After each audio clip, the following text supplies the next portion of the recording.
मुक़ल्लिदीन मिर्जा पर 28/12 का पारा चढ़ा हुआ है, वो इस वीडियो को मुकम्मल जरूर देख लेना। अगर 28/12 का पारा न उतर जाए तो फिर रवाफिज का कोई इलाज नहीं। भाई कह रहे थे कि इंजीनियर साहब ने आपकी एक बात का जवाब दिया है और उसका टाइटल उन्होंने बनाया था अपनी वीडियो का कि सही बुखारी की जो 2812 नंबर हदीस है ना, वो वाबी मौलवियों के गले की हड्डी बनी हुई है। हदीस अम्मार रजी अल्लाह अन्हु की शहादत वाली हदीस। तो हम कहते हैं कि इतनी ख्यानतों के बावजूद मिर्जा साहब हमें ये इल्जाम देते हैं कि फुला हदीस उनके गले की हड्डी है। जैसे हदीस अम्मार के बारे में उन्होंने अपनी वीडियो को टाइटल ही बना दिया कि ये वाबी उलमा की गले की हड्डी है। हालांकि कई साल पहले हम अल्हम्दुलिल्लाह इंजीनियर साहब के शहर में और उनके घर के बिल्कुल करीब चौक अहल हदीस मस्जिद में अल्लाह के फजल करम से हदीस अम्मार पर तफसीली गुफ्तगू कर चुके हैं। और इसके अलावा भी हमने बहुत दफा हदीस अम्मार पे गुफ्तगू की है और ये बताया है कि हदीस अम्मार में ऐसी कोई बात नहीं है जो अहले सुन्नत के गले की हड्डी बने, बल्कि वो तो आपके गले की हड्डी है। और हमने अल्लाह के फजल करम से साबित किया है इंजीनियर साहब कि ये आपके गले की हड्डी है। अब जब आप ये बयान करेंगे ना इंशाल्लाह तो लोग कहेंगे ये आपके गले की हड्डी है। 2812 जो हदीस है ना, ये आपके गले की हड्डी किस तरह है कि नबी करीम सल्लल्लाहु अलैहि वसल्लम ने जो अल्फाज इरशाद फरमाए हैं वो अल्फाज आप छोड़ देते हैं। आपने फरमाया कि तक़तुल फ़िअतुल बागिया, अम्मार को कत्ल करेगी एक बागी जमात। कत्ल करने वालों को बागी कहा नबी करीम सल्लल्लाहु अलैहि वसल्लम ने। और कत्ल और किताल में बहुत फर्क है। यानी कत्ल है जान से मारना और किताल है लड़ाई करना। जबकि किताल करने वाला जो ग्रोह है उसके बारे में नबी करीम सल्लल्लाहु अलैहि वसल्लम की दीगर बशारतें मौजूद हैं कि दो ग्रोह आपस में किताल करेंगे मेरी उम्मत के। वो सैयदना अली और सैयदना मुआविया रज़ी अल्लाह अन्हु का ग्रोह है। सही मुस्लिम में है औलत ताइफतैन बिलहक भी कहा गया। ये सैयदना हसन रज़ी अल्लाह अन्हु के बारे में जो आपने फरमाया कि नबनी हाज़ा सय्यदुन, मेरा ये बेटा सरदार है, उसमें फरमाया बैन फ़िअतैन अज़ीमतैन मिनल मुस्लिमीन, मेरी उम्मत के दो अजीम ग्रोहों के दरमियान ये सुलह करवाएगा। तो किताल करने वालों को तो अजीम कहा गया। किताल करने वालों के बारे में जन्नतों की बिशारतें आई हैं। वो सुलह हुदैबिया वाले, वो बैत रिज़वान वाले, वो फतह मक्का वाले, वो उससे पहले वाले, वो अशरफ बशरा वाले हैं। तलहा और जुबैर रज़ी अल्लाह अन्हुमा सैयदना अली रज़ी अल्लाह के खिलाफ है, वो सैयदा आयशा हैं रज़ी अल्लाह अन्हा, वो सैयदना अली रज़ी अल्लाह के खिलाफ है। इस हवाले से तो अल्लाह रब्बुल इज़्ज़त ने तो उनको तो मकाम दिया है, शान दी है, लेकिन जो कत्ल करने वाले हैं उनके बारे में ये फरमाया है। लिहाजा किताल करने वालों पर इसे फिट करना बहुत बड़ी बददियानती है। और या फिर जो बाज़ उलमा ने कहा कि अगर इससे किताल करने वाले भी मुराद लिए जाए तो ये तो बगावत लुग़वी है ना कि हकीकी है। तो फिर आप उसको उसमें फिट नहीं कर सकते। अगर आप उसको फिट करेंगे तो फिर आपके गले की हड्डी बनेगी कि ये तो कत्ल करने वालों के बारे में है, किताल करने वालों के बारे में नहीं है। सैयदना मुआविया रज़ी अल्लाह अन्हु ने बिल्कुल कत्ल नहीं किया सैयदना अम्मार बिन यासिर रज़ी अल्लाह को, ना किसी को भेजा कि जाओ कत्ल करके आओ। समझ गए, ये आपके गले की हड्डी है। और उससे आगे हम कहते हैं कि आप इतनी अखलाकी जरूरत नहीं है कि आप जवाब दें। आप कभी जवाब नहीं दे सकते। इसी लफ्ज़ कत्ल और किताल पर आप जवाब दें, इंशाल्लाह हम देखते हैं क्या जवाब देते हैं। और फिर आपके गले की हड्डी कैसे है कि आपने इस हदीस के बावजूद गांधी साहब के हाथ चूमे। आपने जवेद अहमद गांधी साहब के बारे में सबको पता, उनका शुरू से ही मौक़िफ़ रहा है कि सैयदना मुआविया भी हक पर है, सैयदना अली भी हक पर है, वो किसी को गलत कहने के रवादार नहीं है। मेरे नजदीक इसके बारे में फैसला कुन अंदाज इख्तियार कर लेना, इसके बारे में हुक्म लगाना, इससे मुतल्लिक दो गिरोह बन जाना, ये बड़ी अफसोसनाक बात है। इसमें अगर आप दोनों जानिब खड़े होकर देखें तो दोनों गिरोहों के लिए बात कहने की गुंजाइश है। और जब ऐसा हो तो हमें अपनी अगली नस्लों को भी ये बताना चाहिए कि ये वो गिरोह था जिसको अल्लाह ताला कहता है कि कुंतुम खैर उम्मत, ये सहाबा किराम का गिरोह है। उनके माबैन एक बड़ा इख्तिलाफ हुआ है, तलवार निकल आई है, जंगो जलाल की नौबत आ गई है। तो इस मामले में रवा रवी के साथ एक तरफ खड़े होकर गुफ्तगू नहीं हो सकती। तो मेरे नजदीक आपके पहले सवाल का जवाब ये है कि मामलात की नौयत ऐसी नहीं है कि वहां इस उम्मत के लोग क़यामत तक या शियान मुआविया बन के खड़े हो या शियान अली बन के खड़े हो।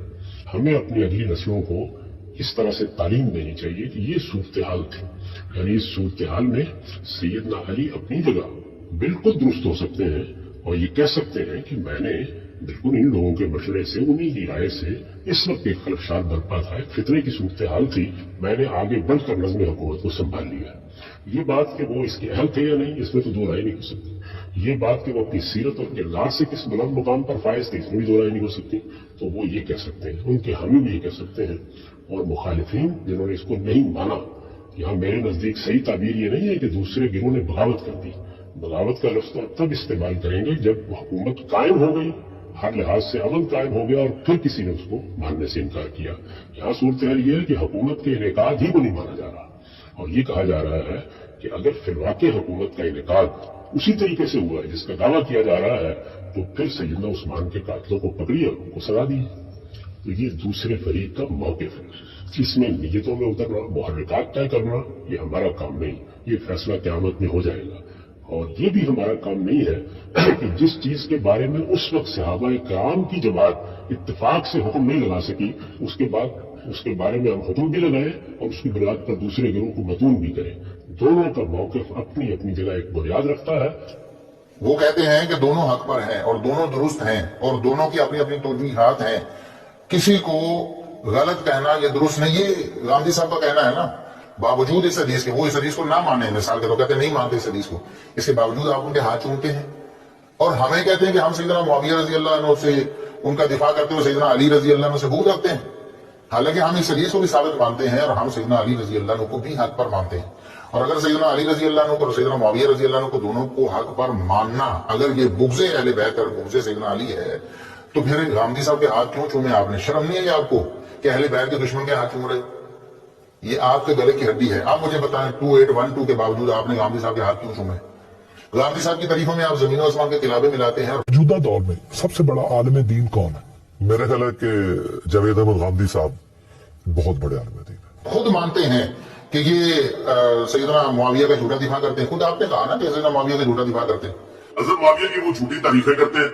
जब मुआविया रजी को झूठा दिफा करना, आपके बकौल हम झूठा दिफा करते हैं, हालांकि हम तो सच्चा करते हैं। आपके बकौल हम झूठा दिफा करते हैं और हम हुए अहले बैत के दुश्मन या हम हुए नासबी। और आपने नासबी भी कहा, हम आगे वीडियो आपकी पेश करते हैं। तो जब हम नासबी हैं तो फिर गांधी साहब क्या हुए? मौजूदा दौर में सबसे बड़ा आलिम दीन कौन है? मेरा ख्याल है कि जावेद अहमद गांधी साहब बहुत बड़े आलिम दीन है। गांधी साहब तो बड़े नासबी हुए ना, वो तो इस हदीस को ही मानते ही नहीं है, हदीस अम्मार का इनकार इसी से कर देते हैं। तो जब वो बड़े नासबी हुए और आप उनके हाथ चूमते हैं तो शर्म नहीं आती आपको? ये आपके गले की हड्डी है। आप जवाब देंगे आप लोगों को कि आपने बावजूद इस हदीस का इनकार करने के गांधी साहब के हाथ क्यों चूमे थे? आपने क्यों उनसे मोहब्बत का इजहार किया? आपने क्यों कहा मेरे वो काफी चीजों में उस्ताद है जी? मौजूदा दौर में सबसे बड़ा आलिम दीन कौन है? मेरा ख्याल है कि जावेद अहमद गांधी साहब बहुत बड़े आलिम दीन है। मैंने उनसे बहुत कुछ सीखा है। शर्म नहीं आती आपको? ये आपके गले की हड्डी है। और फिर अगली बात जो है, जब आप इसका जवाब देंगे ना, फिर कत्ल और किताल में फर्क होता है या नहीं, और कत्ल करने वालों को और किताल करने वालों को फर्क हदीस में आया है कि नहीं, इसका जवाब देंगे तो फिर हम देखेंगे कि आप में कितनी जरूरत है और ये आपके गले की हड्डी बनेगी, इंशाअल्लाह बनी हुई है। इसके साथ आपने इसी वीडियो में जो आपने ये हदीस अम्मार के बारे में 2812 के बारे में रिकॉर्ड करवाई और लिखा कि वहाबी उलमा की गले की हड्डी, और उसी में आपने कहा कि जिस तरह ये हदीस अम्मार 2812 इनके गले की हड्डी बनी हुई है, इसी तरह सही मुस्लिम की हदीस 240 जो है ये इनके गले की हड्डी बनी हुई है कि अली से मोहब्बत नहीं रखेगा मगर मोमिन, अली से बुग़्ज़ नहीं रखेगा मगर मुनाफिक। ये जिस तरह 2812 इनके गले में अटकी हुई है ना, इस तरह एक मुस्लिम की हदीस है 240, अली से मोहब्बत नहीं रखेगा मगर मुमिन, अली से बुग़्ज़ नहीं रखेगा मगर मुनाफिक। तो हम कहते हैं कि मिर्जा साहब ये भी आपके गले की हड्डी है, ये भी आपके गले की हड्डी है। मैं अभी बताता हूं कैसे गले की हड्डी है। इंशाल्लाह आप सारी जिंदगी ना इसको निगल सकेंगे ना इसको उगल सकेंगे, इल्ला ये कि मुनकर हदीस होकर सारा कुछ ही छोड़ दें, फिर तो अलग बात है ना, वरना आपके गले से नहीं निकलेगी है। क्यों? अली रजी अल्लाह अन्हु की मोहब्बत ईमान है और आप से बुग़्ज़ निफाक है, इसको हमने हमेशा माना है, हमने कभी इसका इनकार नहीं किया। और मजे की बात यह है कि पहले आपने यही झूठ बोला था हमारे बारे में कि हमने गोया इस हदीस का इनकार किया आपके बकौल, लेकिन हमने उस वक्त भी जवाब रिकॉर्ड करवाया था।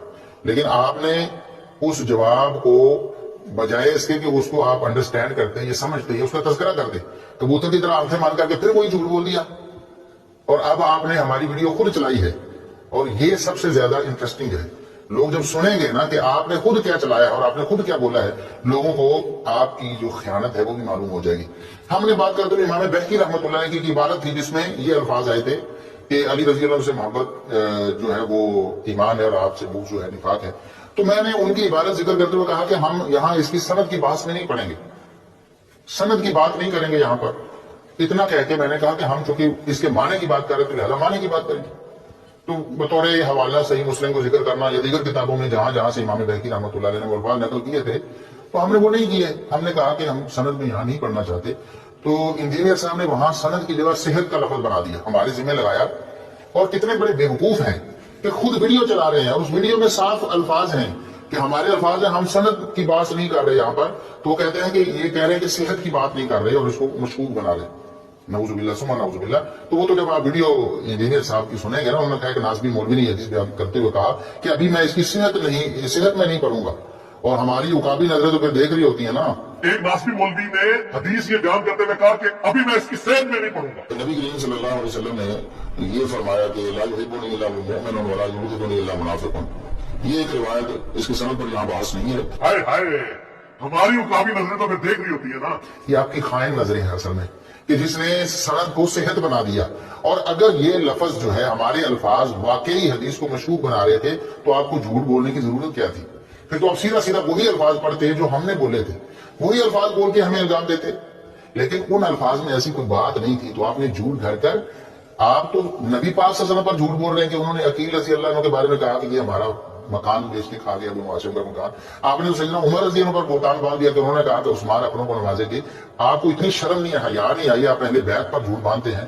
हम तो चीज ही कोई नहीं ना इंजीनियर साहब, और आपका तो लेवल बहुत आला है ना झूठ बोलने का, खयानत करने का। हम क्या चीज हैं? हम पर तो आप आसानी से बांध सकते हैं, बांधते रहे। कल क़यामत को अल्लाह रब्बुल इज्जत के हाँ आपको जवाब देना होगा ना। और आज दुनिया में भी लोग आपका गिरेबान पकड़ते हैं, फिर आप आंखें बंद करते हैं, आप उनसे लड़ते झगड़ते हैं कि ये सवाल ना करो, ये हाफिज अबू याहिया वाले सवाल हैं, ये ना करो, हमने नहीं आपसे बात करनी, हमने आपके सवालों का जवाब नहीं देना। कहा ना आपने कई लोगों को। अटक से हमारे एक भाई आपके पास आए सवाल करने के लिए, तो आपने कहा कि आप अगली दफा आए तब हम आपको सवाल की इजाजत देंगे। उन्होंने कहा चले, दोबारा आ जाएंगे अगले महीने बाद का टाइम दिया आपने। वो वापस रास्ते में जा रहे थे, रास्ते में आपने उनको फोन करवाया, आपके करिंदे ने फोन करके कहा कि अपने सवाल भेज दें। वो भाई उन्होंने कहा महीने बाद हमने आना तो सवाल कर लेंगे। उन्होंने कहा नहीं, सवाल अभी भेजे। तो उन्होंने सवाल भेजे, तो आपने उनको जवाब दे दिया कि हम इन सवालों के जवाब नहीं देंगे, ये तो हाफिज अबू याहिया के सवाल हैं, इससे हमारी दावत पर फर्क पड़ेगा। ये तो आपका चेहरा है, ये आपकी करतूत है असल में। तो आप लोगों को बातें करते हैं कि उनके गले की हड्डी बनेगी, ये आपके गले की हड्डी बनी है और बनी रहेगी इंशाअल्लाह। मैं आपको बताता हूं जरा ज्यादा वजाहत करके कि एक तो आपने ये तुहमत लगाई ना, हमने तो लफ्ज सनद का बोला था, आपने सेहत का बनाया, झूठ आपका यहीं पकड़ा गया। उस वक्त भी हमने कहा था कि जिंदगी में आपने एक ही जवाब देने की कोशिश की और वो भी झूठ। और आज फिर उस झूठ को आपने दोहराया, बाद में हमने उसका दोबारा जवाब दे दिया। अब हम बताते हैं कि ये जो आपने कहा कि ये हदीस इनके गले की हड्डी है, तो हम कहते हैं कि ये आपके गले की भी हड्डी है। इस तरह एक तो वही गांधी साहब वाली बात कि गांधी साहब आपके बकौल अली रज़ी अल्लाह से बुग़्ज़ रखते हैं, फिर आप उनके हाथ क्यों चूमते हैं? और उससे अगली बात यह है कि आपने खुद कहा कि इमाम मुस्लिम इस हदीस को अली के फजाइल वाले चैप्टर में नहीं लेके आए, ईमान वाले चैप्टर में लेके आए हैं, जहां उन्होंने ईमान की हदीसें बयान की। बिल्कुल अच्छी बात है। इमाम मुस्लिम इसे हजरत अली के फजाइल वाले चैप्टर में नहीं लेके आए, ईमान वाले चैप्टर में लेके आए, जहां उन्होंने ईमान की हदीस लिखी। लेकिन क्या वो चैप्टर आपने पढ़ा है इंजीनियर साहब? अगर पढ़ा है तो मुनाफिकत क्यों की? लोगों को बताया क्यों नहीं कि उससे पहले जो हदीसें इमाम मुस्लिम ने बयान की वो क्या? ईमान आपको अली रज़ी अल्लाह से मोहब्बत में नजर आया, बिल्कुल है, हम इसको मानते हैं। लेकिन उससे पहले जो नबी करीम सल्लल्लाहु अलैहि वसल्लम की हदीसें हैं, जो उससे भी पहले हैं, वो आपको नजर क्यों नहीं आए? वहां आपके गले की हड्डी बनी ना ये हदीस। मैं आपको सुनाता हूं, उससे पहले 5 हदीसें इमाम मुस्लिम रहमतुल्लाह अलैह ने जिक्र की हैं। पहली हदीस मैं सुनाता हूं आपको, आयतुल मुनाफिकी बुग़्ज़ुल अंसार व आयतुल मोमिनी हुब्बुल अंसार, कि अंसार से बुग़्ज़ रखना ये निफाक की अलामत है और अंसार से मोहब्बत रखना ईमान की अलामत है। समझे आप? यानी अली रज़ी अल्लाह अन्हु अकेले नहीं है इस एजाज में, बल्कि सारे अंसार से सारे अंसार ये एजाज लिए हुए हैं कि उनसे बुग़्ज़ निफाक है और उनकी मोहब्बत ईमान है। दूसरी हदीस नबी करीम सल्लल्लाहु अलैहि वसल्लम ने फरमाया हुब्बुल अंसारी आयतुल ईमान व बुग़्ज़ुहुम आयतुल निफाक, अंसार की मोहब्बत ईमान की अलामत है और अंसार से बुग़्ज़ निफाक की अलामत है। तीसरी हदीस में इमाम मुस्लिम ने जिक्र की, वो आपने अंसार के बारे में ला युहिब्बुहुम इल्ला मुमिनुन व ला युबग़िदुहुम इल्ला मुनाफिक, वही अल्फाज जो सैयदना अली रज़ी अल्लाह के बारे में थे, वही अल्फाज अंसार के बारे में आए, आपने हड़प कर ली, आपने पी लिए। अच्छा, मैं आगे बताता हूं कि आपके गले की हड्डी और कैसे इसने बनना है। नबी करीम सल्लल्लाहु अलैहि वसल्लम कि अंसार से मोहब्बत सिर्फ नहीं रखेगा मगर मोमिन, अंसार से बुग़्ज़ नहीं रखेगा मगर मुनाफिक। आगे फरमान अहब्बहुम अहब्बहुल्लाह, जो अंसार से मोहब्बत करेगा अल्लाह उससे मोहब्बत करेगा। वमन अबग़ज़हुम अबग़ज़हुल्लाह, जो अंसार से बुग़्ज़ रखेगा अल्लाह उनसे बुग़्ज़ रखेगा। चौथी हदीस सैयदना अबू हुरैरा रज़ी अल्लाह अन्हु बयान करते हैं कि नबी करीम सल्लल्लाहु अलैहि वसल्लम ने फरमाया ला युबग़िज़ुल अंसार रजुलुन युमिनु बिल्लाहि वल यौमिल आखिर, जो शख्स अल्लाह और यौम आखिरत पर ईमान रखता है कभी अंसार से बुग़्ज़ रख सकता नहीं। यानी जो अंसार से बुग़्ज़ रखता है ना उसका अल्लाह पर ईमान है ना यौम आखिरत पर ईमान है। یہ حدیث آپ نے سنائی کبھی لوگوں کو؟ اور اس سے اگلی 5ویں حدیث یہی حدیث سیدنا ابو ہریرہ نے روایت کی، اور یہی حدیث سیدنا ابو سعید خدری رضی اللہ عنہ نے روایت کی کہ رسول اللہ صلی اللہ علیہ وسلم نے فرمایا لا یبغض الانصار رجل یؤمن باللہ والیوم الآخر، کہ اللہ اور یوم آخرت پر ایمان رکھنے والا کوئی شخص انصار سے بغض نہیں رکھ سکتا، جو انصار سے بغض رکھتا ہے وہ اللہ پر ایمان بھی نہیں رکھتا اور یوم آخرت پر ایمان نہیں رکھتا۔ اس کے بعد 6ٹھی حدیث یہ ہے جو آپ کو لوگوں کو پڑھ کر سناتے ہیں آپ لوگوں کو کہ علی سے محبت نہیں رکھے گا مگر مومن، علی سے بغض نہیں رکھے گا مگر منافق، بالکل برحق ہے، لیکن اس سے پہلے 5 حدیثیں اور ہیں۔ آپ ہمیں بتائیں کتنی چالاکی سے آپ لوگوں کو یہ باور کرانا چاہتے ہیں کہ صرف سیدنا علی سے محبت جو ہے وہ ایمان کی علامت ہے اور سیدنا علی کا بغض ہی نفاق ہے۔ بس انصار کے بارے میں آپ کس نے بتانا تھا لوگوں کو؟ کیوں نہیں بتایا آپ نے؟ کیوں چھپا لیا؟ اور پھر آپ کیا یہ جرت کریں گے کہ انصار کے جو گستاخ ہیں ان کو بے ایمان کہیں آپ؟ کیونکہ رسول اللہ صلی اللہ علیہ وسلم نے فرمایا انصار سے بغض تو وہی شخص رکھتا ہے جو یوم آخرت پر بھی، اللہ پر بھی ایمان نہیں رکھتا، یوم آخرت پر بھی ایمان نہیں رکھتا۔ بولے نا، رافضی جو گستاخیاں کرتے ہیں، بغض کا اظہار کرتے ہیں انصار سے، کہتے ہیں ہمیں انصار سے بغض ہے، بتاؤ انہیں بے ایمان کہو گے آپ؟ نہیں کہو گے نا، بن گئی نا گلے کی ہڈی، فٹ ہوگی نا گٹے میں۔ یہ ہم کہتے ہیں کہ یہ آپ کے گلے کی ہڈیاں ہیں۔ انجینئر صاحب ہم تو سب حدیثوں کو اللہ کے فضل و کرم سے مانتے ہیں۔ نبی کریم صلی اللہ علیہ وسلم نے فرما دیا کہ انصار سے صرف مومن ہی محبت رکھ سکتا ہے، انصار سے صرف منافق ہی بغض رکھ سکتا ہے، اور کوئی مومن جو اللہ پر ایمان رکھتا ہے اور آخرت پر ایمان رکھتا ہے کبھی بھی انصار سے بغض نہیں رکھ سکتا۔ یہ حدیثیں صحیح مسلم میں ہی ہیں اور سیدنا علی رضی اللہ عنہ والی حدیث سے پہلے ہیں، اور 5 حدیثیں ہیں متواتر جو امام مسلم رحمۃ اللہ علیہ نے ذکر کیے ہیں۔ لیکن آپ رافضیوں کو کہتے ہیں ہم ان کے کلمے کا احترام کرتے ہیں، صحابہ کے بارے میں کہتے ہیں، ہماری ایک ویڈیو بھی تھی ہم نے بنائی تھی کہ صحابہ کا کلمہ آپ نے مشکوک بنا دیا اور رافضیوں کے کلمے کا اعتبار کر لیا، شرم نہیں آتی آپ کو؟ آپ نے کہا کہ فتح مکہ کے بعد جو مسلمان ہونے والے انہوں نے موت کے یا تلوار کے ڈر سے کلمہ پڑھا تھا، اور ادھر جو ہے رافضیوں کے بارے میں جن کا نہ قرآن پر ایمان، نہ رسول اللہ صلی اللہ علیہ وسلم پر ایمان، نہ اہل بیت پر، نہ صحابہ پر، کسی پر بھی نہیں، جن کا دین، مذہب، کلمہ، نماز سب کچھ الگ ہے، ان کے بارے میں آپ کہتے ہیں کہ ان کے کلمے کا احترام کرو؟ تو یہ گلے کی ہڈی بن گئی کہ نہیں آپ کی؟ رسول اللہ صلی اللہ علیہ وسلم نے آپ فرما دیا ہے کہ انصار سے بغض رکھنے والا مومن نہیں ہو سکتا۔ آپ بھی کہیں نا جو انصار سے بغض رکھتا ہے مومن نہیں ہے۔ میں دیکھوں کیسے آپ رافضیوں کو ان کے ایمان کا انکار کرتے ہو۔ اس لیے یہ آپ کے گلے میں فٹ ہونے والی، آپ کے گاٹے فٹ ہو گئی ہیں ساری حدیثیں، اور اللہ کے فضل و کرم سے ہم نے سب کو مانا ہے اور سب پر عمل کیا ہے۔ اللہ سے دعا ہے کہ اللہ رب العزت آپ کو ہدایت نصیب فرمائے انجینئر صاحب، اور اگر ہدایت آپ کے نصیب میں نہیں ہے تو امت کو آپ کے فتنے سے